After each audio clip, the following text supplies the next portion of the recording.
Ladies and gentlemen, boys and girls, and MBs, welcome back to the Smooth Brain Society.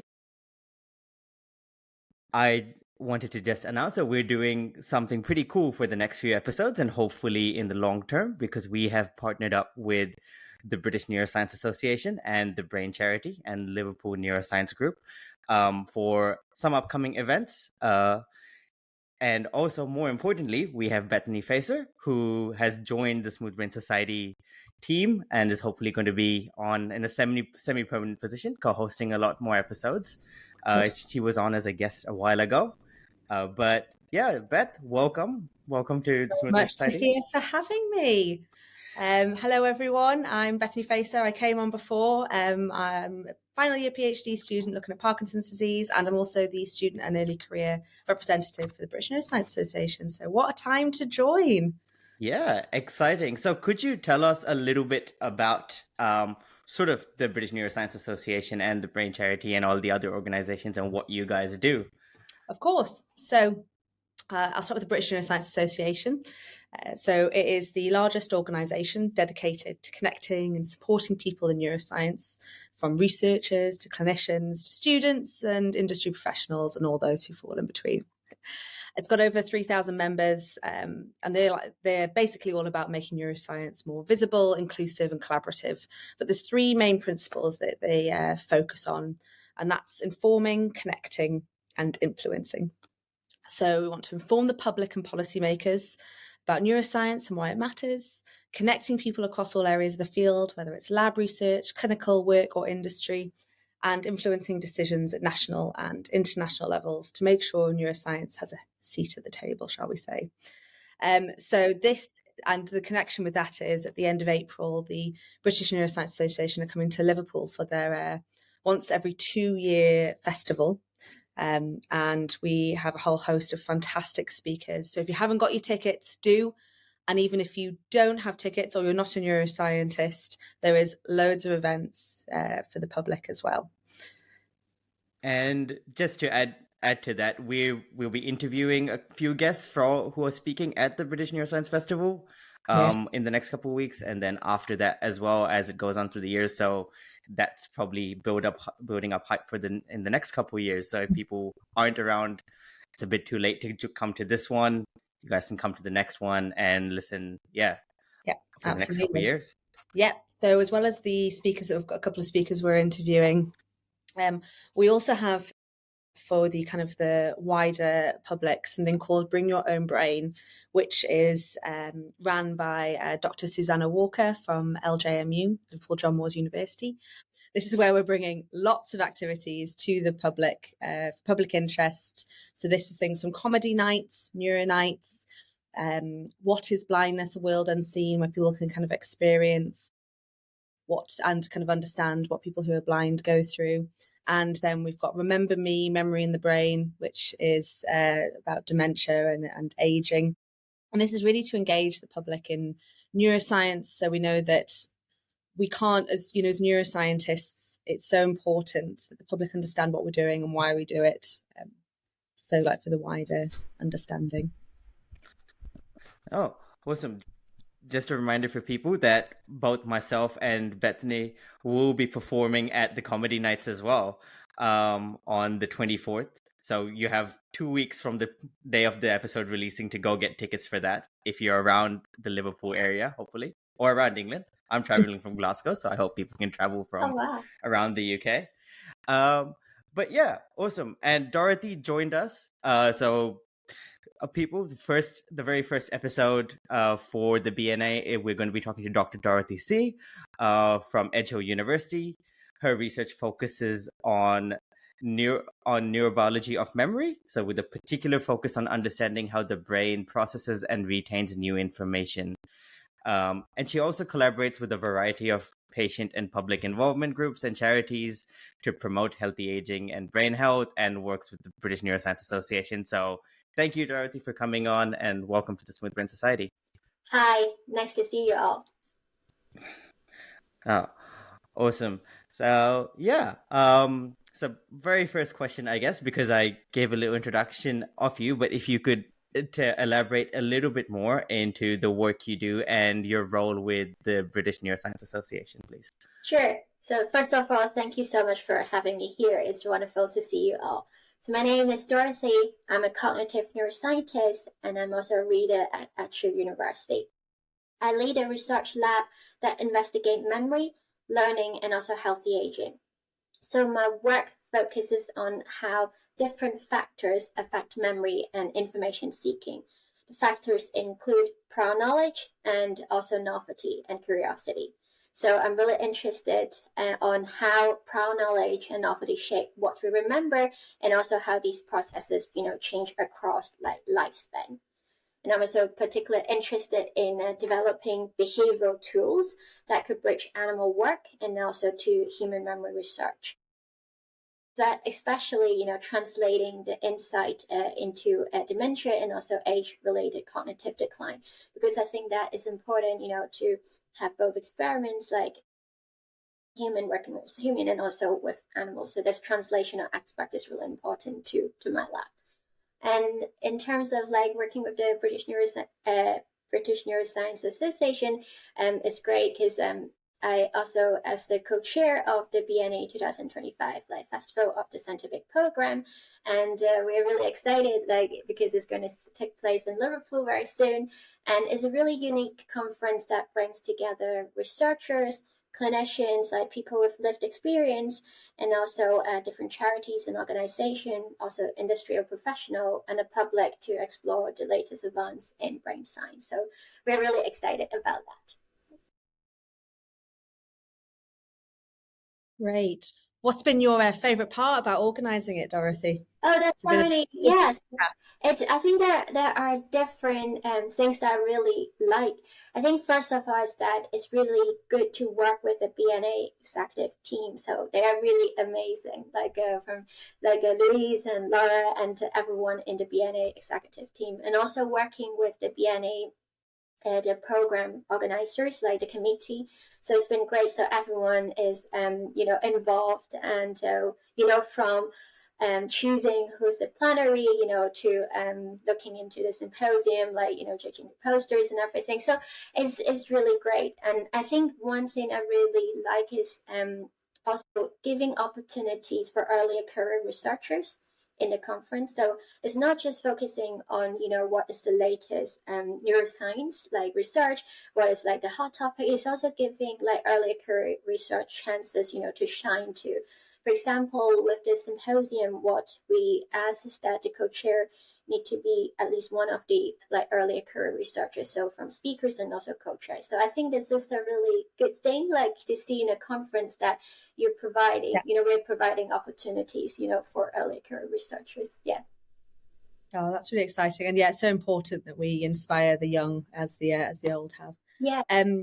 Is there any particular plenary that you're particularly excited for, or could you not possibly say? Yeah, that's so many, and it's also I think it's also depends on the topics that you're interested, because we came across with different topics, and we're hoping to give the breadth and depth, let us say, because as this is a really big conference, right? So we wanted to cover, from aging, to neurodegenerative, and also as personally, I really like cognitive behavior. So we also wanted to make sure that we've got behaviors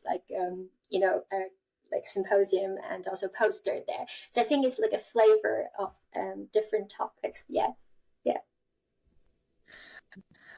No, well, that's the breadth of topics, and hopefully we can get people on to talk about each of the topics a little bit as we go forward. Yeah.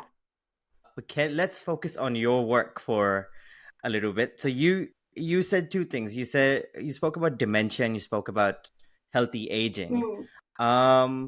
Could you please, for me, because I have no idea, how do these link into memory? Because you said you were working on memory. Could you sort of explain what dementia is, and then, yeah.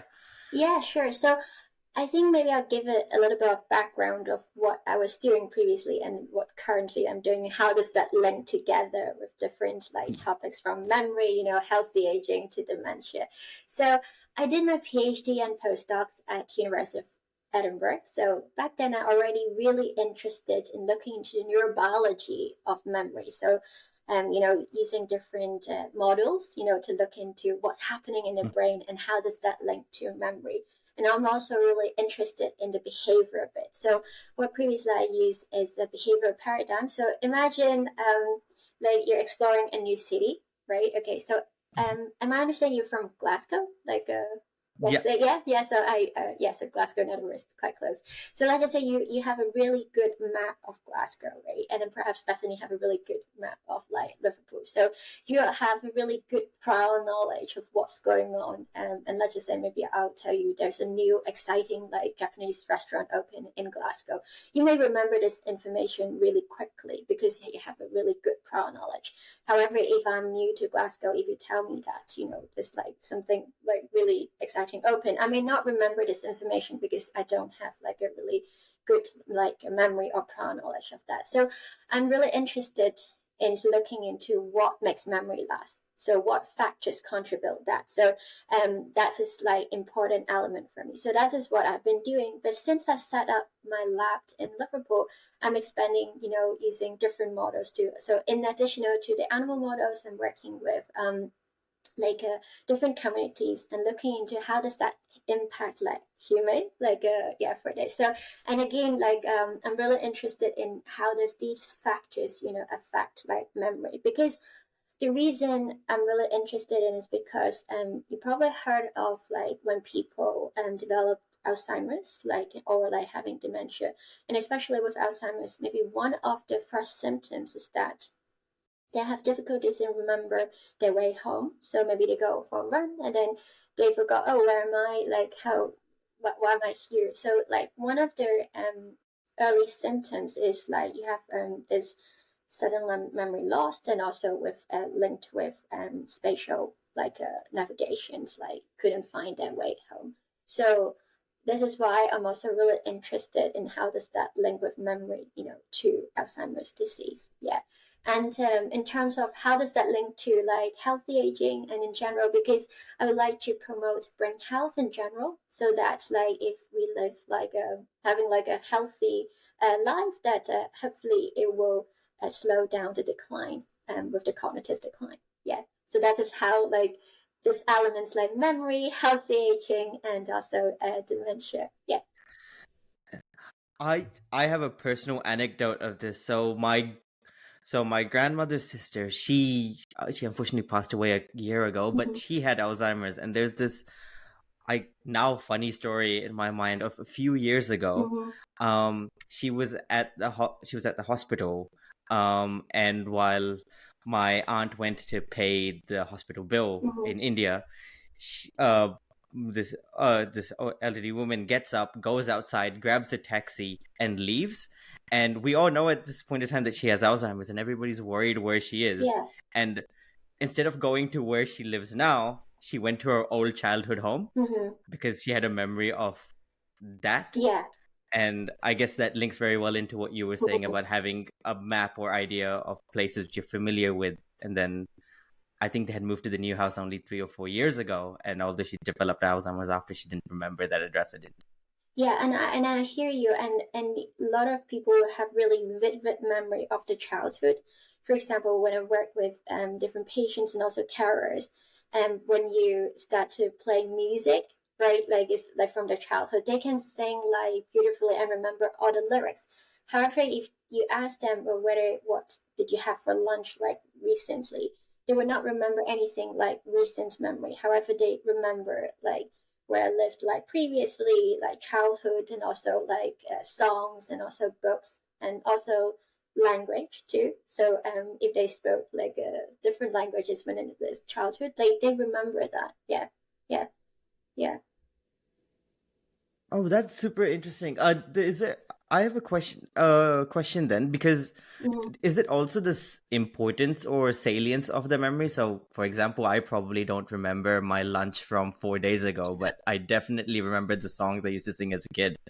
Yeah, like there are different factors of affecting like memory. So one of them was about like prior knowledge, so what we already know, right? And the other, that there's so many factors. For example, like one is like novelty, right? So right now we're having a conversation, and you two may not remember what I'm saying. It depends on the context, right? Like maybe by, I don't know, tomorrow, because there's a lot of information here, right? However, if suddenly right now at the same time, like maybe somebody not like all of outdoor, and then handed us like really nice coffee or lovely like brownies, and you may remember this moment better, and hence you may remember. Well, actually, Dorothy's talk about like novelty, right? So because of this novelty, surprising elements, hence you may remember this moment better. So there are like different factors affect how we remember things. So we may remember maybe our first date, or like maybe like a birthday party that really good for us. So there are lots of like factors affecting how we remember things. Yeah, in general. And what parts of the brain are triggered during these novel events? Yeah, so probably most of people know that it's the hippocampus, right? So the hippocampus is really important, like for forming like a short-term memory, and also there are different studies to talk about how does that link with like long-term memory. The other brain areas like involved is also like prefrontal cortex, especially making like executive decision. Okay, so when we talk about maybe how does prior knowledge influence like information seeking and memory, and there are lots of studies showing that prefrontal cortex and hippocampus like are involved, and especially if you wanted to incorporate new information into prior knowledge, you have this really rapid memory consolidation. So both like hippocampus and prefrontal cortex are involved. Yeah. And so that's for making new memories, but I assume that older memories are ones which have remained. Are they stored in a different place? Yeah, this is a really interesting question. I think there are still a lot of research ongoing to look into this. So, like with usually there's a very standard memory consolidation theory is looking into that when you like have new memories, like hippocampus is involved, but then by time goes by, like cortical regions is more important because, like we say, store the memory, and then the role of hippocampus diminish. However, there's also study like which is showing that multiple trace theory, which is about like both hippocampus and cortical areas are involved, like even with remote memory. So there are different theories, and I think neuroscientists still investigating, what's going on. And I think what I would like to say, one thing is that which I've found is really interesting, and when I teach students or like having seminars with the public, they also like to ask me, is that once you form a memory, is that always fixed? Is that like stationary? Is that you can't change it? And what do you both think about this? Like to say, if you once a memory is formed, do you think this memory stays all the time? I am convinced it changes. Yeah. And when I was back at university, we got told the story about cultural changes. When we hear a story from one culture, we bring it over to how we would remember it. So maybe, I don't know, let's say they're talking about talking about drinking in Japan, and they talked about sake. We might remember it as wine.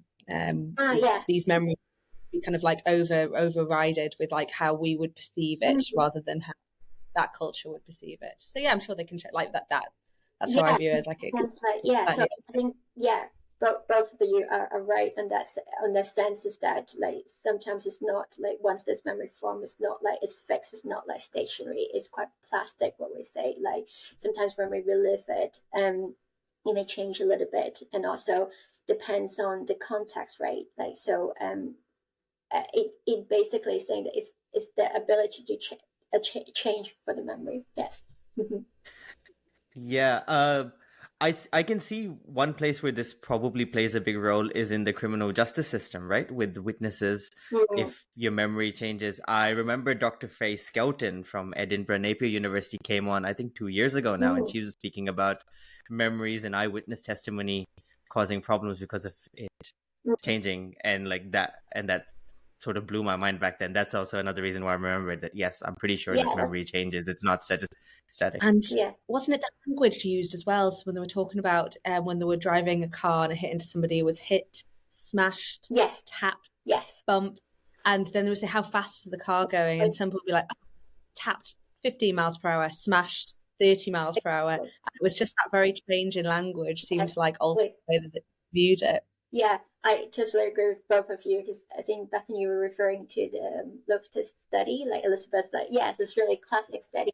And I think that's also affects on the eyewitnesses, like especially with the police, like how do you ask like the witnesses questions? So it's referring to both of your points, like the keywords that you're asking is really important. So like how do you prime, like you shouldn't prime the witnesses, right? Like yeah, so I think these are all things that police is also looking into this, what is the good way, not to influence the witnesses, but actually they actually say what they see. Yeah, so I think that's like a lot of application you can see. Yeah, and I found that really interesting too, because now I am at the Department of Psychology. So with my colleagues, they have different disciplinary, but one of them is like forensic and also criminal. So it's also really good to see that how this, memory applies to, to different disciplinary. Yes. Yeah. So, what is the reason for this, though? As a neurobiologist, why would our memory change over time? I think this is a really big question, and I think that's like we're still like trying to understand like why. I think what for me, like personally, I'm really interested in to look into how these factors affect each other, because like it could be with emotion. So sometimes when we're really happy or when we're really sad, we may remember this event like very vividly in our own version. Yeah, so I think this is something, a lot of different factors could affect how this that event goes and how this what's in your mind. Yeah, so I think this is like one thing is emotion, and the other, there are different all sorts of factors like novelty and also curiosity. So I think these goes like hand in hand, like with if something that you're really interested in, you may want to find out more, and then genuinely you're interested in that. And also there are lots of individual differences, because something that interests you both may not be interested in me. So I think there's a lot of individual like factors there too. Yeah. So this is a big question. It's a really amazing question that I think a lot of neuroscientists are still looking into this, like why? Yeah. Do you think that novelty can help preserve memory, or do you think that it can help people with dementia? Does it help them regain their memory a little bit or help them remember things? Yeah, that's a really good question. I do think that novelty is a really important factor, and that is also why I'm looking into the relationship of novelty and prior knowledge. So if you think about, it's like a U shape. So sometimes we remember better when it's a surprise element. So give the example of like someone suddenly coming, you gave us like all coffee at the same time, so like we may remember this better. But it's also at some time that if new information could fit into what we already know. So this is back again, maybe when you learn like when we were small, we learn times table, right? So maybe you learn like 2 times table, so that when the teachers like teach you the 4 times table, it makes sense. It's make it easier for you to learn. So you can think about it's like a U shape of like remember things. So sometimes maybe this factor plays like more important role, and then sometimes will be the other. So when we going to have workshops with the public, like I think one of the questions I got asked most frequently is that how do I remember better, like like how do you remember things better, right? So I think one of the things like you probably heard of a lot is like practice make progress, I would say, rather than perfect. So like if I think it's also when you associate things more and then makes sense to you, then it can help you to remember things better. So I think that this is association is really important. And the other important element is that with like novelty and curiosity is you genuine, this is something you genuinely interested in, and then it's easier to absorb. Yeah. What about this? This came to me. Is there anything of memory where you don't remember learning something, but you have learned it? Is that memory sort of different? Uh, so for example, I remember watching this documentary ages ago where somebody had, I don't know, was it a brain injury of some sort? But they remembered certain things with like if you gave them a puzzle to do, they do it faster each time, but they had no memory of doing the puzzle before, or things like that. So is that an actual phenomenon, or was that just a random documentary I saw once? I think if I'm trying to understand, you may remember, is that a document is about HM? Do you? I don't know. You need to help me. Yes. You're the scientist here. So there's a really one really famous case studies and this patient is called HM, and he previously has an epilepsy, and a doctor would like to do the surgery to help to stop this epilepsy. However, back then with the techniques is actually removed his hippocampus, so damaged his hippocampus, and then afterwards he is suffering a very short-term memory. So let's just say we're having a conversation, he will not be able to remember that we have this conversation. So every few minutes he will ask the same question. So he didn't manage to, he couldn't hold a conversation. However, what I think you were suggesting is that with the working memory, so there is a mirror trace test. Okay, so basically you got a mirror, and then you got to look into the mirror and trace the star. Okay, so in the very beginning, he failed this test, so he didn't do it really good. However, after day, his actual working memory skills improved.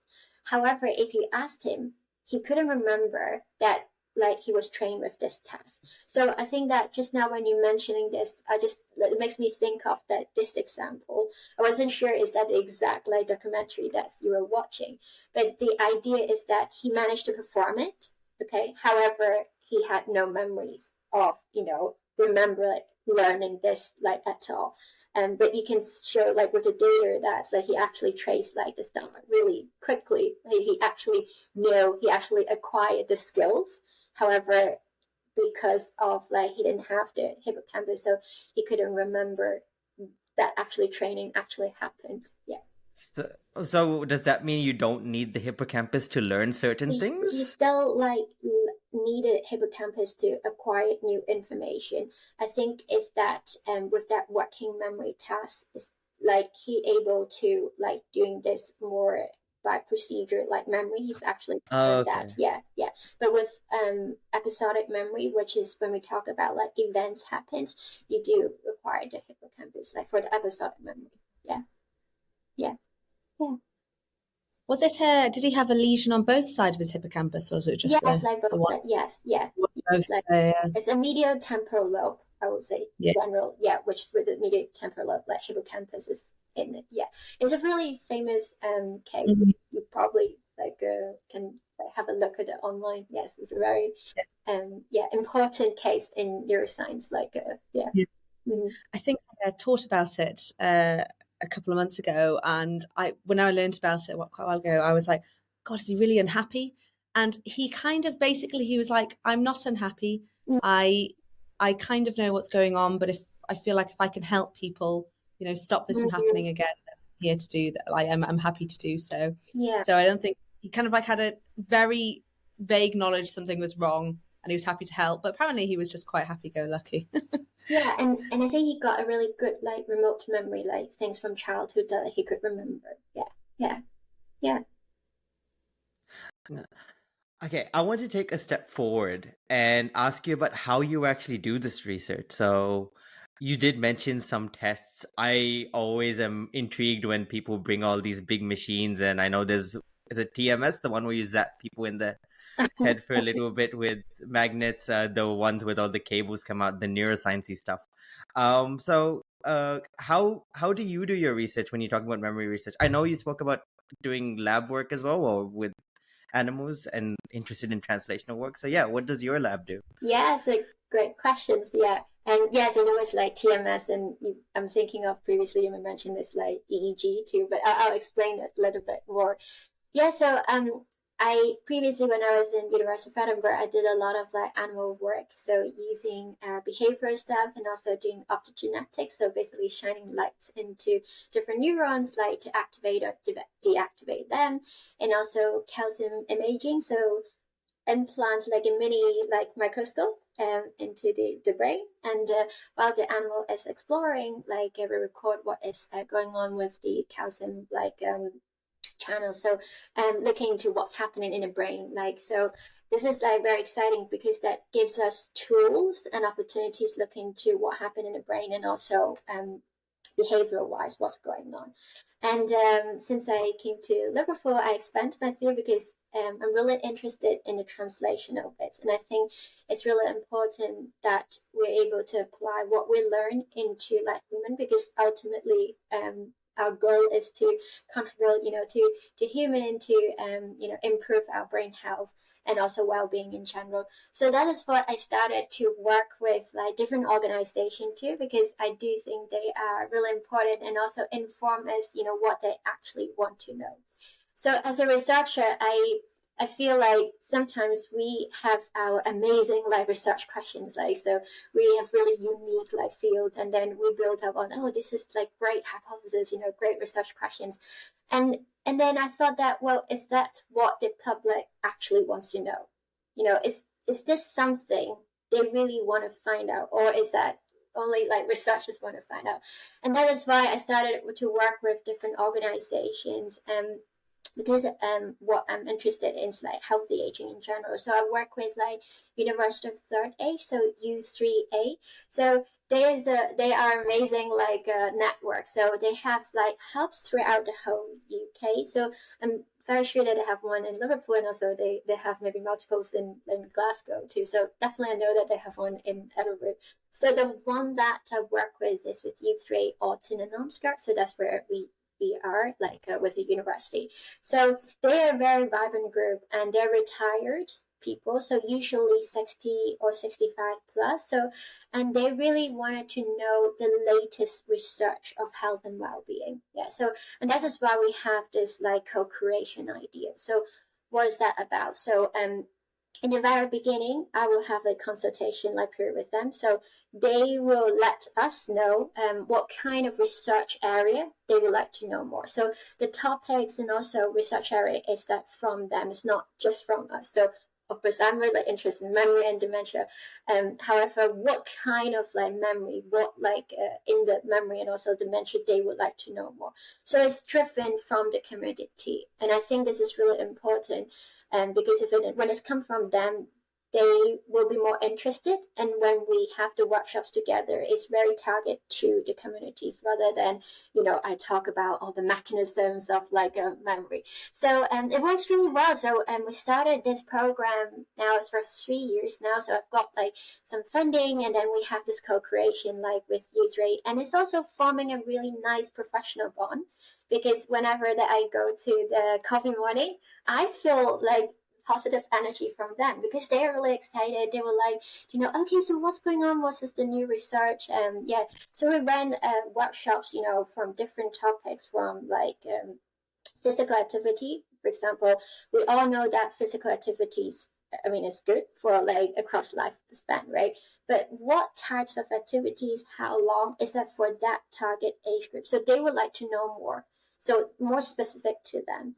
So we've got like physical activity, we've got emotion. So like, as you know, since COVID, a lot of older participants or like older adults, they feel quite isolated. Okay, so after that, how can we help them to form the community better again? Yeah. And also after retirement, some people may feel like the shift of focus is different. So maybe previously, like you focus on your work a lot, right? But now after retirement, then like unless you have a really good hobby already, then like maybe the sense of like the shift will be different. So I think it's like forming this social elements with them is really important. And we also had covered topics like alcohol. Is like alcohol actually good for you or not? Like a glass of like red wine, is that good for you or not? So these are like all topics coming from like the community, and then we invited speakers to talk about it. And I remember one which is I invited Susanna Walker, from like LGMU to talk about the neuroscience about touch, because like when you become older, you probably less of sense of touch. So we've got this like a workshop about theory of it, and then back to back we're also invited a dance lecturer like James, like he talked about and also have a practical session about the movement. So like the importance of touch and movement. So they really enjoyed it because it got the neuroscience bit and also got like the practical bit. So yeah, so this is still on, and yeah, we really wanted to forming this network, through like different youth rate hubs and also like with the community, like yeah. So I think that is like really good that having the communities there, to work with. And just back to your question, like yeah, so yeah, so it's like what's now like working with the communities is great because right now our lab is developing like behavioral studies, like to understanding the neurobiology of memory. So I'm hoping to have this like translational bit, so from what I did with the animals, to translate this to human. So I've got one project going on is using Minecraft, like I don't know if you both like Minecraft, so like yeah. Yeah, so like my students and my team like are working with students and also kids previously. So it's using Minecraft like to see how does prior knowledge influence memory and also information seeking. So basically, the participant needs to go into the Minecraft world, and then we have a world like that. They basically need to do like spatial navigations. So they have to break the blocks, and then like finding is it like a goal like in the Minecraft. And then we also got another project going on is like a shopping mall. So I don't know if you like both like shopping. So the idea is that the participants need to understand this shopping mall, and then they have to find these items. Let's just say if I would like to buy a nice t-shirt, like maybe a white t-shirts that Bethany has, like which shop should I go? So the idea is this task is that like to see how does prior knowledge helps them to learn things better and quicker. And then could we apply this with like early onset dementia, because this project is also collaborating with Walton Center, like a hospital like based in Liverpool. Yeah, so the idea is to see, could we develop this behavioral paradigm? So ultimately, could we use this paradigm to help people with any memory problems? Yeah. And I think one more project that is like I'm really excited about is a recent project that I collaborate with like computer science, like a department, because I really like all this interdisciplinary like projects. Yeah, I think like working with people in the arts, like in the dance, and also working with people in computer science. So this project is also looking into how prior knowledge influence like memory, but we've got a more slightly real life setting. So we're divided into two groups. Okay, so we have this set up using VR, so virtual reality. So one of the students, Robert, so he made like the actual computer science like hub at actually. So there are students from computer science know this building very well. Okay, so they now need to go into this virtual reality world, like mimicking what happened in the real world, and they gotta go and see find the items. And the idea is that if you got like prior knowledge, will that give you advantage to find these items better, like versus then if I never came across into the computer science building, maybe I have the disadvantage. So this is more like a real life settings, and I'm moving towards that direction because I would like to apply things that in a more real life setting, just a pure lab-based setting. Yeah. And what currently I'm using with the tools, later with the equipment, is like mobile EEG, and that's just the first step that link with the behavioral. And hopefully in the future, maybe I would use like fMRI or like TMS too. So yeah, so we're like working towards like step by step. Yeah. Yeah, very cool. So yeah, it's very comprehensive. Yeah, right. Like honestly, so many projects, Dorothy. I think I know them all, and then you spring this Minecraft one on me. Yeah. So it sounds like a lot of things you're doing is helping memory, but also preventing dementia. And you mentioned ways that you're trying to like kind of understand that more in real life, and like maybe not so much real life in the lab setting. Can you say, what do you think healthy behaviors we can do day to day to help maybe prevent dementia? Is there any in particular that come to mind? Yeah, I think it's like mainly is having like physical activity. and also sleep well. Like I think this is like really important that too. And also eat well, and and also forming your social connection. I think that's like the social part is really important. Like and it's across like lifespan, because I think we are like social like animals. Like so I think I do think that's 4 elements that's like really important. Yeah. Mm-hmm. So social, eat well, sleep well, exercise. Yes. Yeah. That's good. So, excuse for being late, I've slept well. Excuse for leaving early, need to go to the gym before the rush, need to hang out with friends. I like Need to eat olive oil and pizza. Sounds great. I think it's like also having like a positive mindset with things, like that's really important too. Yeah, like physical and mental. Yes. Uh, that's incredible. That's a very nice, succinct way to look at it. The other question was, which interested me, was you mentioned something about, is wine potentially good for you or bad for you? That question. I was like, why did you pick that example? Is this good? Is it good in any way? I think this maybe more this is more like a myth. Yeah, but I personally am not the expert, but we have like a workshop talking about the actual like impact of alcohol, like and also like there was another topic which I found personally found is really interesting, which is called social prescribing.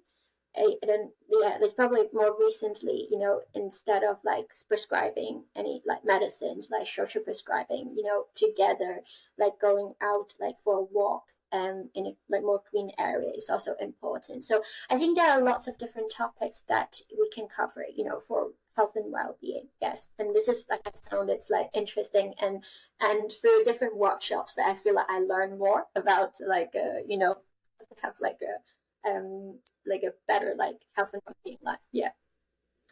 I think after COVID-19, especially like after all the lockdowns, I had to. It was so hard almost to physically try to get social again. Like you had to almost force yourself a little bit to do it, and it's important that when the research is saying you need to do it, gives even more reason to And make that effort. exactly. So when you mentioned that, it makes me think of the first visit when I went to U3. So the University of Third, the hub that I were there. I remember first of all they welcomed me, and then afterwards they showed me a list of activities they have. And I was so surprised. There are like about maybe 80 to 100 of activities like they've got, and this is from hill walking, to yoga, and it was amazing that I'm really surprised like how many activities they offer. So this is something that I thought is, and also with the activities, it's not just you do it by yourself, right? It's like a social connection bond. So I do think that having the social elements with the communities is really important. Yeah. That's awesome. I guess for the last little bit, I did want to talk about sort of your public engagement work, because clearly you're doing a lot of public patient involvement work, which is interacting with communities, getting their ideas on what research to do. But then you also mentioned, I remember when you said, do memories change, as a question which you get a lot when you do public engagements. I wanted to spend a little bit of time on that. So what kind of public engagement work do you do, apart from, of course, coming on this podcast? Yeah, that's great. Yeah, so I worked with a lot of different organizations, and I think that is important. So we've got like workshops. So when I mentioned like working with Youth Ray, we have this program is called Aging Better, like with an active mind. So I think this is really good. It's ongoing for 3 years, and it's like building relationship with like Youth Ray, and also not just like one hub, but like since we started there's like there are different Youth Ray hubs, like from Formby, from Brockdale, like Southport. They're really interested too, so we're hoping to expand this network. So I think this is like good, to have running workshops together. So I think this is one, and then we always have like meetings, so consultation like meetings with them, so getting their ideas. And also when we write like research proposal, we also ask them for feedback, because I think it's really important to have their views, on whether this project, is actually benefit for them. So I think this is like a win-win situation. We let them know what is the latest research, and they let us know what actually do they want, because I think ultimately what we want is, to help like the communities, right? I think so. This is one types of like public engagement. And then the other one, that recently a project that I've been working with another colleague, is a dance lecturer, and that project is called Like Yesterday. Okay, and it's about the memory and movement. So what that project was about is that we asked the participants, okay, to let us know a really vivid like childhood memory. Okay, so we ran a few workshops, like helping them, to find what is a memory that sticks with them. Like usually they talk about childhood like a memory. And I remember one participant, and she told us that when she was small, she really liked to play on swing. However, at the park, usually there's this little big, really big boys, and then like in front of her, and she always have to wait for a very long time. So like she had that feeling of, I really want to go to have the swing, but there are a lot of people in front of me, and I'm just like too small.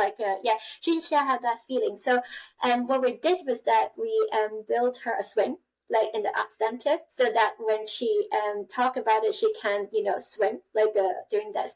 So with that project, what we would like to see is that when participants like talk about their memory, like relive the memory, not only verbally they talk about it, they also need to use movement. So that's what like James came from, talk about the dance movement. They need to use like movement to represent this out. So I personally think that this is really interesting. It's like a crossover of neuroscience with arts. And I think that's just for me, one thing is like, as a researcher, this is the joy that, you can like work with different people, and then you have different outcome. So it's really, really exciting. So we had our showcase back in December. And one thing that I wasn't expected was that one of the participants was saying that after she came with this event, okay, she really felt transformed in a way that she previously think that university is more like an ivory tower. You say ivory tower, yes. So there's like this far away, public will not get anywhere near it. But she feel really welcome. So after this, workshops and going through like a few workshops, and then she feel really welcome, because she thinks that like university actually wanted to work with the community, and that is something I didn't expect that. Like I wasn't like and that makes me really happy of like thinking, maybe my goal is to improve brain health, right? And my goal is to like help people to understand my memory. But this is actually a really good outcome that I never thought of. So I think this is really rewarding to me. Like that somebody thinks, actually, after this, like she would like to interact with more researchers. She's like open to this idea, and she also joined more courses into creative writing, because previously she thought that I know what's going on in my childhood, but what can I do about it? So she said that this project like changed her, and I thought, wow, like this is really unexpected. Let me put it this way. So I think there are like different public engagement activities, and sometimes maybe that is like our goal maybe is to improve brain health, but maybe there are also other positive outcome we never thought of. I think this is really, really amazing. Yes, like this is and also with that movie, so like we filmed that movie, and then it's also going to showcase in one of our BNA festival event. So it's going to happen on the 26th of April. So Bethany is also involved, and that event is called Remember Me. It's basically asking participants to come and share one of their memories. Yeah, so there's lots of like public engagement events going on, and I think they bring like different positive outcomes, and sometimes it's just not what we expected. Yeah. That's so nice. Imagine it's basically reliving your memories with the project. That sounds so exciting. And people, and we got like a brochure for everyone, and on the brochure it's like a booklet, and then we basically have a picture of the participant and also tell their story. And it's really touching, because each of us like have different memories, and I think for this project they feel really valued. Like they feel like they are the movie stars, like they feel valued and they feel important. Like I think it's people putting priorities on them. Yes, I think this is something I wasn't expected in the beginning, but now when I see it, well, and then especially when they share it to us, I think this is to us this really meaningful. Like changing of perceptions of people who were originally kind of like, when you say like ivory tower, it's almost upsetting to hear, isn't it? Because we don't want to be like that, but there is in the past, researchers, universities maybe haven't been as friendly as they should have been. So that's very, very pleasing to hear, Dorothy. Yeah. I wish it was an ivory tower. It's an asbestos tower most of the time. I think there was a word that I wasn't expected that when she was sharing like in front of the audience. Like